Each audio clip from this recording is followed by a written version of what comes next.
พื่อต่ออันนี้ถ้าแพงนี่ก็สิ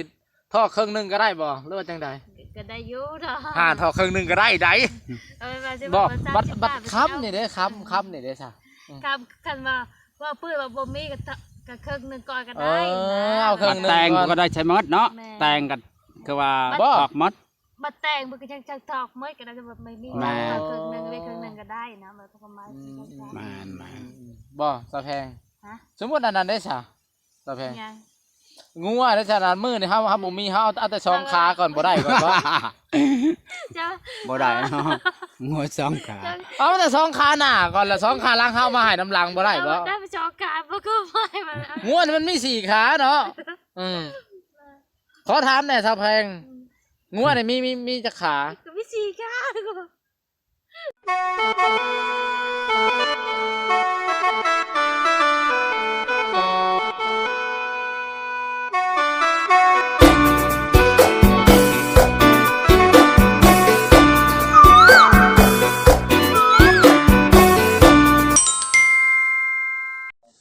สบายดีโดยสบายดีเป็นไหนนี่นะเฮ็ดหยังอยู่เฮ็ดหยังอยู่อยู่กับลูกสาวเนาะเอาลูกสาวอยู่เฮือน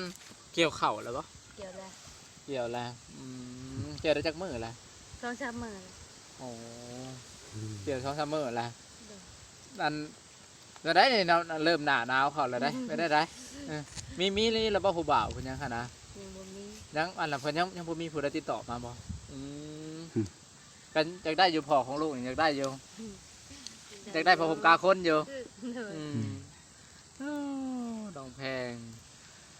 โอ้ยพี่ข้าวกับยังก่อนมื้อนี้แกงหน่อไม้พี่ข้าวกับแกงอาบังพี่ข้าวกับแกงหน่อไม้ทุกคนพี่ข้าวแต่แนวแซ่บๆแท้นี่นะแกงหน่อไม้ตำบักถั่วโอ้มีแต่แนวแซ่บๆอาหารบ้านนาเฮาอันผู้บ่าวทั้งฝั่งไทยแล้วก็ฝั่งลาวถามมาว่าค่าดองสาวแพงเท่าไรกันแท้เดี๋ยวนี้กันว่ามันแพงหลายก็สิได้ต่อได้เพิ่นว่าคันมันถูกก็สิมาขอหั่นน่ะเป็นได้ดอกบ่หลายดอกเท่าไรกันแท้เว้าอีหลีเว้าแท้ๆแล้วนี่อยากได้ชื่อดอก30 ล้านครับบาทนึงเนี่ยพ่อมาตะเอาหลายงัวควายเด้มีบ่มีงัวมีควายอยู่แต่ทางกันว่าฮีดทางเฮาก็มีได้เนาะมีแต่งัวอะไรงัวตัวนึงบ่กันว่างัวกับ2โตเนาะก็งัวเป็นงัวตาจะบ่ฮีดทางเฮานะอันนี้เป็นฮีดทางเฮาเนาะอันตัว30 ล้านนี่บ่ได้ลุดลงบ่หรือว่าจังใดลุดได้บ่หรือว่าจังใดลุดแล้วจ้ะบ่ได้ต่อหรือบ่ได้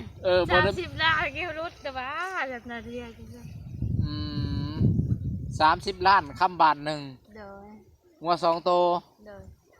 คันว่าผู้ใดมาขอก่อนมันผู้นั้นได้นั่นหลายคนก็ให้มาถามว่าอะไรค่าดองสาวแพงนี่หลายปานใดว่านะสำหรับเป็นตาได้เพิ่นก็จักลุยเลยหั่นนะช่วงนี้มันก็หนาวแน่เนาะบ้านนี้บัดซื้อ1ผัดแถม2หั่นนะได้3ไปเลยหั่นนะดีแหละชื่อควายได้ลูกมันก็เป็นสาวไม่ห่างลูกติดนี่ดีได้ซื้อเฮือนแถมชานซะเรียกว่าคุ้มนะแต่ได้มา30 ล้านนี่สามารถต่อรองกันได้อยู่บ่หรือว่าจะได้ก็หรือว่าได้อยู่เนาะกับบ่ถึงขั้นว่าตายโตว่า30 ล้านแท้เนาะเงิน30 ล้านคำบาทนึงงัว2โตถ้าผู้ใดกล้าว่าสิซะสู่ในขาดองสำนี่ไปสิซะเนาะก็ถือว่ามาขอได้สิซะเท่าแพงบางคนเด้50-60 ล้านเขายังเอาคันเขามักแม่นสำนี่ก็ธรรมดาแล้วธรรมดาบ้านเมือง30 ล้านคือแพงแท้บางคนก็บ่ได้แพงแบบสำนี่บ่เงินชั่วโมงนี่เนาะบ้านเฮานี่เอาเบิ่งได้ขาดอง50 ล้านบ่ได้เอาทางช่วยบ่บ้านโน้นตัวนั้นแต่เขาไม่ได้ทอกหมดได้นะอย่างไรหน่อยทอกครึ่งเนาะผมมา20 ล้าน25 ล้านทอก25ทีเนาะ25 ล้านบ่เลยว่าประมาณนั้นแหละเขาจีวอลแพงๆเพื่อต่ออันนี้ถ้าแพงนี่ก็สิทอกครึ่งนึงก็ได้บ่หรือว่าจังใดก็ได้อยู่เนาะทอกครึ่งนึงก็ได้บ่บัดค้ำนี่เด้ค้ำนี่เด้ซะคันว่า ว่าปื้อว่าบ่มีก็ครึ่งหนึงก่อนก็ เอ ได้ อ นะ เอาครึ่ บั ง ด หนึ่ง แต่ง ก่อน ก็ได้ใช้มดเนาะ แม่ แต่งกันคือว่า บ่ ออกมด บัดแต่งมันก็ยังจะถอกเมื่อก็ได้แบบไม่มี แม่ ก็ครึ่งหนึงไว้ครึ่งหนึงก็ได้นะมันก็ประมาณ แม่น บ่สะแพง ฮะ สมมุติอันนั้นได้ซะสะแพง ยัง งูอ่ะในขนาดมือนี่เฮาบ่มีเฮาเอาแต่สองขาก่อนบ่ได้ก่อนบ่ เจ้า บ่ได้เนาะงัวสองขา เอาแต่สองขาหน้าก่อนแล้วสองขาหลังเฮามาให้น้ำหลังบ่ได้บ่ ได้ไปจองการบ่ก็ไม่มา งูนี่มันมีสี่ขาเนาะขอถามหน่อยสะแพงงูนี่มีจักขา ก็มีสี่ขา อืมงูสองตัวมีจักขา งัวสองตัว มีวัวจอตัวก็มี8ขาแล้ว อ่า ที่มาช่วย ปั๊บหมักซาว ปั๊บนกจ้ะ ปั๊บหมักซาว ปั๊บหมักซาว โอเค ไม่ ปั๊บหมักซาวเลยบ่เราผู้บ่าวบอกโอ้เดี๋ยวนี้น่ะแพงเอ้ยเห็นอะไรแหละค่อยหาบ่ได้อะลีน่ะได้แต่สองขาหน้าก่อนได้แต่ครึ่งหนึงก่อนใช่มาถอกเจ้าก่อนนี่นะสิได้บ่หั่นนะ คนเลยมักเจ้าอีหลีติ ค่อยมักเจ้า ยัง แฮ บ่ ง มี เดี๋ยวนี้ เนาะ ข้าวมาต่อเกินหนึ่งก็ได้กันต่อจะเป็นย่างเนาะ กันว่าสิเอาเป็นแบบ เป็นบาทดอกจะ10ล้านก็ถอกจะ10มาล้านก็15ล้านจ้า โดย แต่งคอยถอกหมดเนาะ แม่น โดย บาทคันมือแต่งนี่แสดงว่าเฮาได้ถอกมาเลยบ่ แม่ อันนี้มือมาขอแล้วครับปงสำนันก่อนนะหรือว่าจำได้ก็ แล้วก็คันว่าบ่มีคันว่าเพิ่นว่าบ่มีเนาะก็ถอก15ล้านก่อนกับมือพอหั่นนะแบบนี้ อ๋อ แต่ว่ามีก็ถอกหมด ว่าง่ายๆฉันคันว่าคอนี่ก็ต้องได้ถอกกันไปเนาะเนาะ ก็ถอกแล้วครึ่งหนึง ถอกครึ่งหนึงนะมือคอ มื นี่ อ นะ แต่งก็ถอกไอ้คันมีเขาก็ถอกหมดหักบ่หมดดอกคันแต่งเราก็จะถอกหมดธรรมดาแต่งแล้วก็ถอกหมดแล้ว โอ้แต่ฉันคิดว่าเอาติดไว้เฮิงพูดแต่สิหายถ้ามีผู้บ่ได้เนาะ อะไรแล้วก็เฮิงโพดกับ เขา ก็ ก็ถามมันเนาะเขาถามไปตามวันละถามนั่น พอถามเป็นถามบันทามมันได้เด้ข้าแก้วข้าดองหันเด้ กันว่ามือคอมือเนี่ยเขาว่าเพื่อนว่ามีผู้มาคอเนาะกับค่าเท่าแก่ทั้งร่วมเพิ่นเด้2 ล้านแล้วเพิ่นเอาคุมเมิน2 ล้าน 2 ล้านผมบ่ แม่ ค่าคันคอนี่นะ แม่ในบ้าน ครับ เนาะ ผู้เฒ่าผู้แก่ ค่าเท่าแก่เพิ่นนะเพิ่นเอา2 ล้านก็ได้ ถ้าในในบ้านหันได้ แม่ รวมๆกันเมื่อน่ะ2 ล้านมันบ่ 2 ล้านเมื่อกี้ยังว่าล้านห้าเลย2 ล้าน โอ้2 ล้านนะเงินขึ้นบ่รู้จังใดมันจังปรับขึ้นเนาะ ปรับขึ้น ปรับขึ้นตามเงินบาทบ่ปรับขึ้นตามอัตราการแลกเปลี่ยนเนาะแสดงว่าเพิ่นพัฒนานะใช่แหละเจ้าโคตรลุงตานี่เพิ่นอัปเดตขึ้นไปเลยตามราคาเงิน ปีหน้าก็สิบ่3 ล้านเพิ่นบ่ปีนี้2 ล้าน เพิ่นสิว่าเงินขึ้นอีกแล้วเนาะเนาะโอ้ยบ่ละเมื่อยโลด บ่ เอาเหล้าขาวให้เพิ่นกินจักป้องหนึงก็บ่ได้บ่ เราข้าวกับชวนเราข้าวเลยเนาะ เอาเลยเหล้าขาวนี่ต่างหากเลยแม่นบ่ แม่นเราข้าวเบียร์ก็ต่างหากก็ต้องซื้อให้เพิ่นเองนะ อันตัวนั้นก็ขาดบ่ได้อีก ได้ ขาดตัวนั้นเพิ่นก็ลงแดงลงแล้วเนาะเพิ่นบ่ซูนแล้วเนาะ ก็ซื้อกับว่าร้ายเราประมาณ2-3 ขวดนั่นแหละไปลายดอกเพราะเอาหีดเพราะอันนั้นซื้อเนาะ บ่ ทำไมบ่ซื้อลาย แสดงว่าคันผู้ใดมีเงิน30 ล้านคำบาทในงัว2ตัวแล้วแสดงว่ามาเอามือได้ก็ได้แม่นบ่ สู้บ่คันเอาในสิมือเฮือน สิ เขา เมื่อเฮือนกับเจ้าบ่รู้จังได๋คันแม่นเอาเนี่ยหรือว่า มือเฮือนเขาก็ได้บ่ ได้อยู่กันมือเลยเจ้า อันนี้นั่น สู้ก็ได้เมื่อก็ได้ว่าช่องยางบ่ ได้กันเพิ่นแต่งถึงมือเพิ่นว่า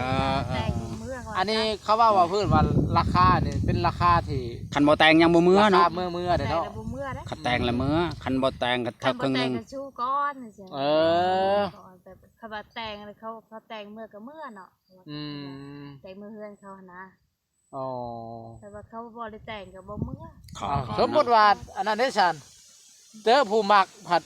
เขาบ่มีเงินฮอด30 ล้านบ่มีคำบาทหนึ่งบ่มีงัว2โตวนี่เด้เฮ็ดได้เฮ็ดแบบใดนี่สิได้บ่สิเอาสิมักเขาจะบ่สมมุติว่าโอ้มาผัดโอ้เจ้าก็คือมักเขาแน่นะเขาก็คือมักเจ้า บ่ฮู้แล้วเท่านี้ ยันว่าโอ้ยมารุดว่าค่อยมีเงินแต่10 ล้าน10ปลายล้านนี่แหละเพราะว่าคำก็บ่มีแล้วเพราะว่าได้อยู่สลึง2สลึงนี่แหละเพราะว่านะงัวก็ละโตละได้นี่นะเพราะว่าจะได้เจ้าเพราะว่าอันนี้ก็มาล้มกันก่อนหน่อยเนาะ มาลงกันก่อนว่า มาเห็นหน้าเห็นตากันก่อนว่าคือมันเป็น อื จังได๋ มพอมาเห็นหน้าแล้วถึกใจแล้วไปเลยเนาะบ่ได้หอนเงินเว้าหยอกเลยทุกคนบ่ได้ก็อย่าแล้วแถวนั้นเนาะ บ่ได้ก็เบา ต้องว่าถ้าแบบบ่แม่นการที่เอาคือว่าเอากันก็ต้องมาเฮ็ดหน้ากันก่อนเนาะ อ๋อ มาลมมันยังก่อน มาล้มมาคุยกันก่อนเนาะเรื่องอันเงิน30ล้านครับบาทหนึงว่าทรงโตนี่เว้าไว้คร่าวๆไว้จะซื้อเนาะเว้าไว้ว่าเว้าเผื่อไว้ว่าสิซะเนาะว่าจังซี่ซะเว้าเผื่อไว้ แต่ว่าฮอดมือมันอันลีกะเฮาจังมีบ่มีก็ค่อยๆว่ากันเนาะอีกตัวหนึงอ่ะนะหากให้คนเนี่ยได้มาคุยกันล้มกันก่อนแม่นบ่ โดย โดยหากแต่ว่าคัน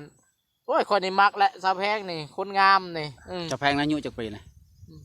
26ปีนี่ 26ปีนี่ 26 ว้าทนเราได้ 26 อันนั้นได้ ที่โสดนี่จักปีเลย หลายปีแล้ว ฮอดแล้วบ่10บ่ฮอด ห่าง บ่ ดอกก็ห่างก็ 5 6ปีบ่ แม่น ประมาณ5 6ปีเนาะ 5-6 ปี โดนเติบได้5 6ปีเนาะ โดนเติบอยู่ครับรับ ยังบ่มีภัยแล้วบ่แต่โสดตั้งแต่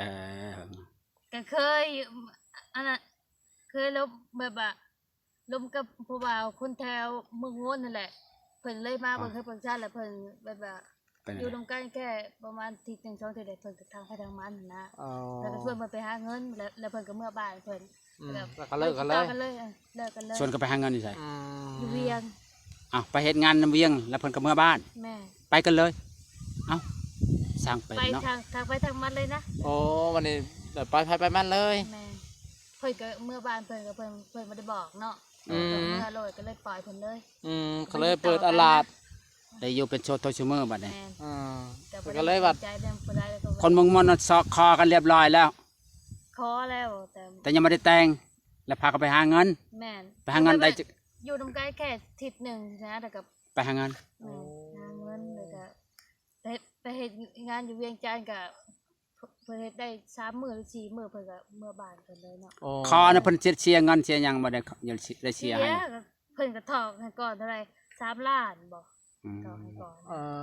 อ ได้บ่งวนน่ะ โดย แสดงว่ามักหักกันอะไรอันนี้สิเอากันแท้ๆบัดสุดท้ายแล้วผู้บ่าวตัวอันนี้ฮะ ก็แบบว่าตัวกับแม่แหละ อืม แบบว่าขอกันแล้วแหละเฮานี่ช่วยเพิ่นไปหาเงินเนาะ โดย แต่เพิ่นก็ไปแล้วแบบว่าเฮ็ดงานบ่ได้จริงๆจังซี่นะ เพราะแนวเฮ็ดงานบ่ได้ เพิ่นนั่นแหละเฮ็ดงานบ่ได้เลยก็เลยเพิ่นว่าพอสิเมื่อบ้านได้ก็ให้เมื่อเนาะ โดย เมื่อแล้วเพิ่นก็บ่ได้ติดต่อมาเลยเนาะ อืม